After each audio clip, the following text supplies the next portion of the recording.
Formula ఈ car racing కి సంబంధించి ఏసీబీ విచారణకు న్యాయవాదులతో సహా హాజరవుతానని చెప్పినటువంటి కేటీఆర్ అక్కడి నుంచి బయటికి వెళ్ళిపోయారు. తెలంగాణ భవన్లో మాత్రమే కార్యకర్తల సమావేశంలో పాల్గొన్నారు. యాక్చువల్గా అసలు ఏం జరుగుతోంది? ఇన్ని విషయాలు జరుగుతున్నప్పటికీ కవిత కూడా బీసీల సమావేశాన్ని ఏర్పాటు చేసి పెద్ద ఎత్తున జిల్లాల వారీగా తిరుగుతూ ఉన్నప్పటికీ కూడా కేసీఆర్ ఎందుకు మాట్లాడలేకపోతున్నారు?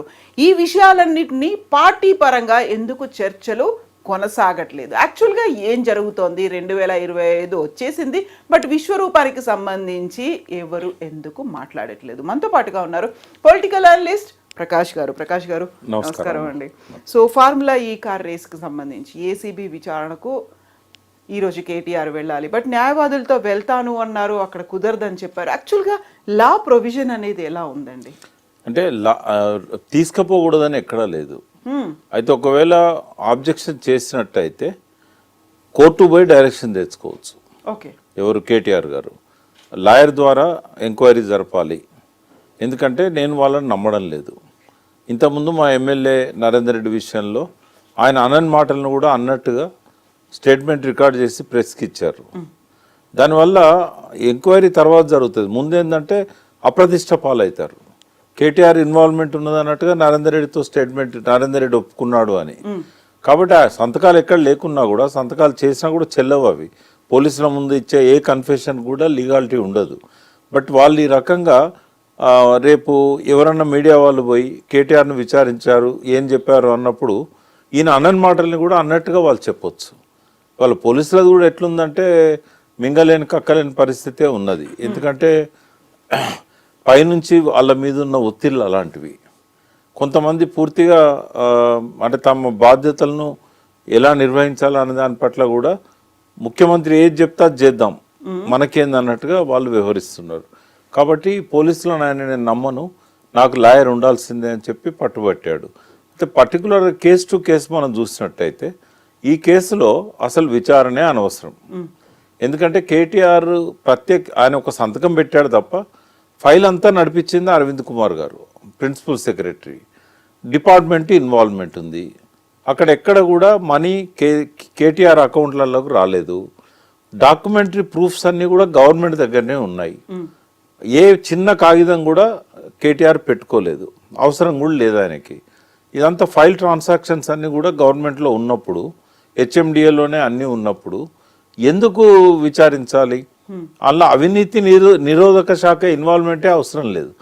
ఈ విషయాలన్నిటి మీద మీడియాలో జరిగిన చర్చ కంటే 10 రెట్లు ఎక్కువగా హైకోర్టులో జరిగింది.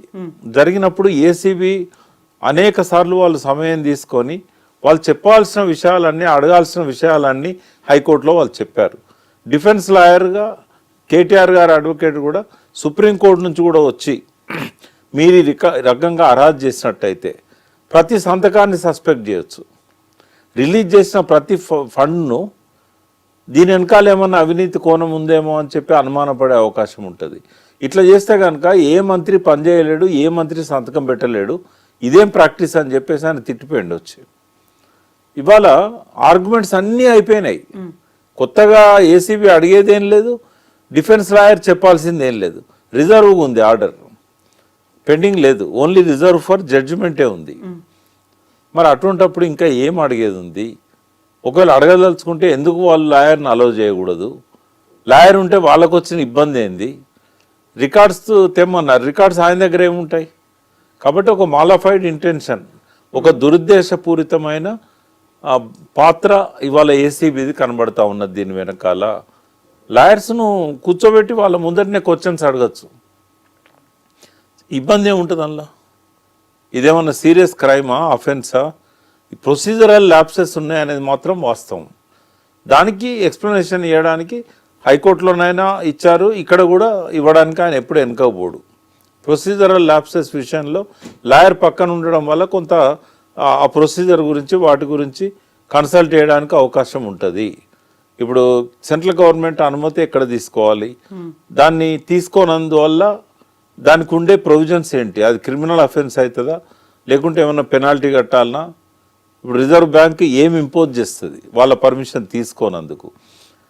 ఇటువంటి గవర్నమెంట్ సంబంధించిన అంశాల మీద ఇప్పుడు వ్యక్తిగతంగా పర్సనల్ కేసు ఏదన్నా కేటీఆర్ మీద ఉందనుకోండి ఐపీసీ కింద, అప్పుడు లాయర్ అవసరం లేదు. ఒకవేళ లాయర్ని ఆయన తెచ్చుకోదలుచుకుంటే కోర్టు పర్మిషన్తో తెచ్చుకుంటాడు.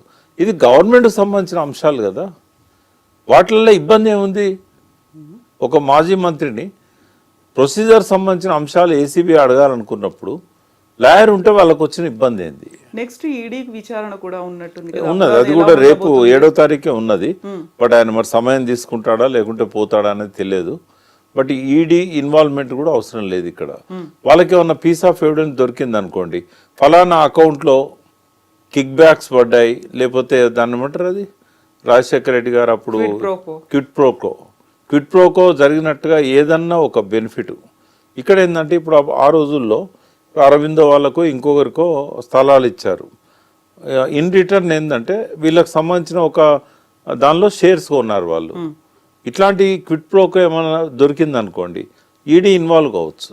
కానీ అది కూడా లేదు, మనీ లాండరింగ్కి అవకాశమే లేదు కదా. కేటీఆర్ గారి అకౌంట్స్లలో కానీ, బంధువుల అకౌంట్స్లలో కానీ, ఆయనతో ఉండే వాళ్ళ అకౌంట్స్లలో కానీ ఎక్కడైనా బినామీలుగా ఈ డబ్బు డిపాజిట్ అయినట్టుగా ఇక్కడ నుంచి అటు ట్రాన్స్ఫర్ అయింది రికార్డు ఉంది, అటు నుంచి ఇటు ట్రాన్స్ఫర్ అయింది రికార్డు లేదు కదా. మరి లేనప్పుడు ఎట్లా సస్పెక్ట్ చేస్తారు? ఈడీ అవసరం ఏంది ఇక్కడ? ఈడీ ఏసీబీ రెండు అవసరం లేదు. ప్రొసీజరల్ ల్యాప్సెస్ ఉన్నాయి కాబట్టి సెక్రటేరియట్ లెవెల్లోనే చీఫ్ సెక్రటరీతో ఒక కమిటీ ఎవరు దాన్ని వేయించి దాన్ని ఏం చేయాలి, ఎట్లా రెక్టిఫై చేసుకోవాలి. ఒక ప్రభుత్వం చేసిన తప్పును ఇంకో ప్రభుత్వం వచ్చిన తర్వాతనైనా రెక్టిఫై చేసుకోవాలి.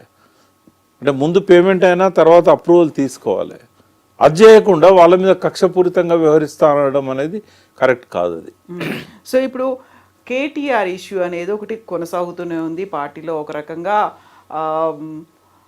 నిరసనలు కొనసాగుతున్నాయి, లేకపోతే మద్దతుగా ఎమ్మెల్యేలు వస్తున్నారు, నాయకులందరూ నిలబడుతున్నారు. ఇంకోవైపు కవిత ఇండివిజువల్గా బీసీ నాయకులను పిలిపిస్తున్నారు, మెమరాండాలు సమర్పిస్తున్నారు. దీంతో పాటుగా నిజామాబాద్, ఈరోజు పర్టికులర్గా ఆసిఫాబాద్ వెళ్ళారు. వీటన్నిటిని ఇంకో యాంగిల్లో చూస్తున్నారు. ఇలా రెండు భిన్నమైనటువంటి పార్శ్వాలు ఎందుకు కనిపిస్తున్నాయి ఈ మధ్యకాలంలో? అంటే కవిత గారు జైలు నుంచి వచ్చిన తర్వాత కొంతకాలం మౌనంగానే ఉన్నారు. హాస్పిటల్ ట్రీట్మెంట్స్ కానీ, కొంచెం ఆరోగ్యం కుదుటపడాలని కానీ ఆమె బయటికి రాలేదు. తర్వాత ఆమె అంతకుముందు ఏదైతే జైలు పోకముందు బీసీ నినాదం తీసుకున్నారు. ఆ రెండు డిమాండ్స్ ప్రధానంగా పెట్టింది ఆమె. ఒకటి కులగణన చేయాలనేది అంతకుముందు రౌండ్ టేబుల్ సమావేశంలో, రెండవది జ్యోతిబా పూలే విగ్రహాన్ని అసెంబ్లీలో పెట్టాలనేది. ఆ జరుగుతున్న క్రమంలోనే ఆమె అరెస్ట్ అయింది. అసెంబ్లీ ఎలక్షన్లకును పార్లమెంట్ ఎలక్షన్ మధ్యకాలం సరిగ్గా పోయిన జనవరిలో ఆమె స్టార్ట్ చేసింది నినాదాన్ని. జైలు పోయి వచ్చిన తర్వాత ఒక 3 months తర్వాత మళ్ళీ స్టార్ట్ చేసింది. సరే, ఆ నినాదం వల్ల బీసీలకు కొంత ఉపయోగం ఉంది, ప్రయోజనం ఉంది అని చెప్పి అనుకున్నాము. ఆ మేరకు జరుగుతుంది. కానీ ఆశించిన దానికంటే భిన్నమైన కామెంట్స్ ఎక్కువగా వస్తున్నాయి. అంటే పార్టీ చేయాల్సింది ఆమె ఎందుకు చేస్తున్నది? ఒకవేళ పార్టీ చెప్పిన స్టాండ్ ప్రకారమే ఆమె చేస్తున్నదా? పార్టీ ఇన్స్ట్రక్షన్స్ ఉన్నాయా? చాలామంది అడుగుతూ ఉన్నారు. నేను కూడా 1-2 సార్లు ఆమెతో పాటు వీటిలలో పార్టిసిపేట్ చేశాను. కాబట్టి నాకు కూడా చాలామంది మాజీ మంత్రులు, తర్వాత ఎమ్మెల్యేలు, మీరు పార్టిసిపేట్ చేస్తున్నారు కదా, పార్టీ ఇన్స్ట్రక్షన్స్ ఉన్నాయా, మేము కూడా పోవాలా, మాకైతే పిలుపు రాలేదు, మరి మమ్మల్ని ఎందుకు పిలుస్తలేరు? అంటే పర్టికులర్గా మొన్న మద్రాస్కి పార్టీ తరఫున ఒక డెలిగేషన్, అంటే మాలాంటి వాళ్ళని కూడా అందులో ఇంక్లూడ్ చేశారు. ఎందుకంటే బీసీ ఇంటెలెక్చువల్స్ కూడా ఉండాలి అని అన్నప్పుడు కొంతమంది నాలాంటి వాళ్ళని కూడా అందులో పెట్టారు, పార్టీలో లేకపోయినా కూడా. తర్వాత పార్టీలో ఉన్న ప్రముఖులంతా వచ్చారు.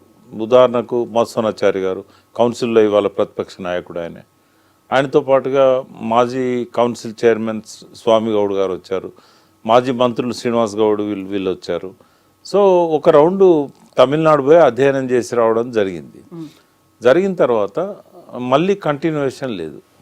అంటే వచ్చిన తర్వాత మళ్ళీ మేమంతా సమావేశమై ఒక రిపోర్ట్ కూడా ఇవ్వడం జరిగింది. ఇచ్చిన తర్వాత మళ్ళీ దాని గురించి ఈ రోజు వరకు పిలుపు కానీ, మరి ఫర్దర్గా ఎట్లా చేద్దామనే దాని మీద కానీ ఏది లేదు. ఎందుకు అని అంటే అక్కడ ఒక పెద్ద బీసీ ఉద్యమం వచ్చింది.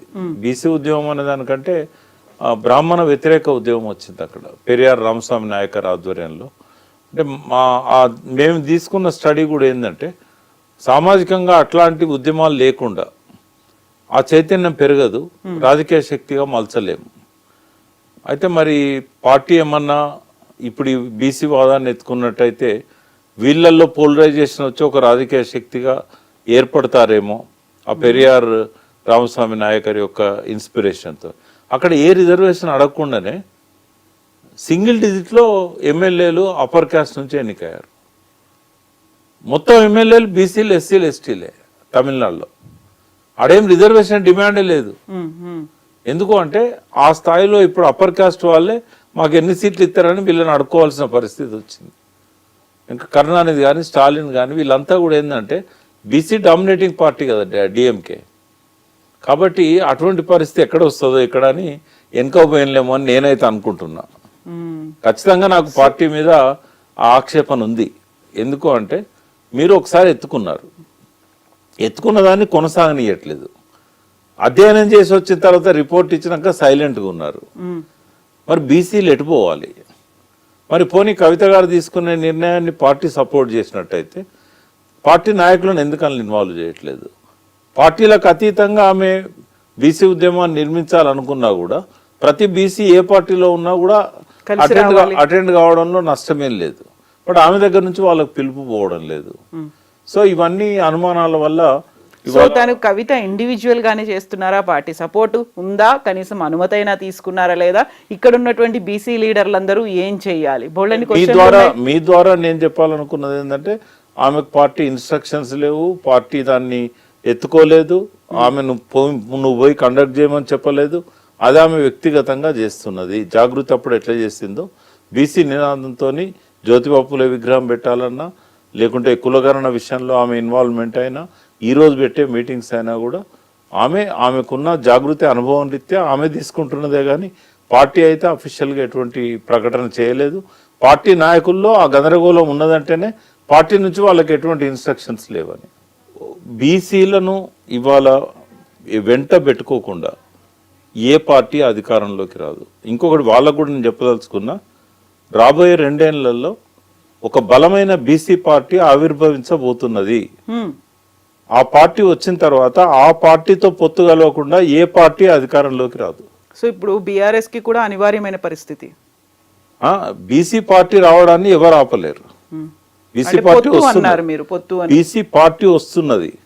ఆ పార్టీతో పొత్తు పెట్టుకోకుండా ఎవరు నెక్స్ట్ అధికారంలోకి రారు. తెలంగాణలో ఒక 4వ శక్తిగా బీసీ పార్టీ వస్తున్నది. బీజేపీ ఒకవేళ ఈటల రాజేందర్ని అధ్యక్షునిగా ప్రకటించి బీసీలను తమ వైపు తిప్పుకోవాలనుకున్నా ఈ పార్టీ ఆవిర్భావం మాత్రం 100% తథ్యం. సో పార్టీలకు అతీతంగా ఇప్పటిదాకా బీసీలుగా వాళ్ళు అనగారినట్టుగా ఉన్నారు, లేకుంటే వాళ్ళకి అవకాశాలు లేదు అనుకున్న వాళ్ళ, లేకుంటే ఇప్పటిదాకా పోరాటాలు చేస్తూ వస్తున్న వాళ్ళ, ఎవరు లీడ్ చేయబోతున్నారు? ప్రతి బీసీ మైండ్ లో ఉందమ్మా. ప్రతి బీసీ మైండ్ లో మాకంటూ ఒక రాజకీయ పార్టీ కావాలి, ఒక స్వీయ రాజకీయ శక్తిగా తెలంగాణ రాష్ట్ర సమితి ఎట్లా ముందుకు వచ్చిందో బీసీల ప్రయోజనాల కోసం ఒక బీసీ పార్టీ కావాలనే ఆకాంక్ష ప్రతి బీసీ మైండ్లో ఉంది. అది రాజకీయాలలో ఉన్న బీసీలలో ఉంది, బయట ఉన్న బీసీలలో ఉంది, రాజకీయంగా అనగదొక్కబడ్డ బీసీలలో ఉంది, పార్టీల నిరాదరణకు గురవుతున్న బీసీలలో ఉంది, విద్యార్థులలో ఉంది, యూత్లో ఉంది, గ్రామాలలో ఉన్న స్థానిక సంస్థలలో ఉన్న ప్రజాప్రతినిధులలో కూడా ఈ వాదన ఉంది. ఒక్కసారి ఆ బీసీ పార్టీ స్టార్ట్ అయిందంటే దాన్ని ఆపడం కానీ ఎవరి తరం కాదు.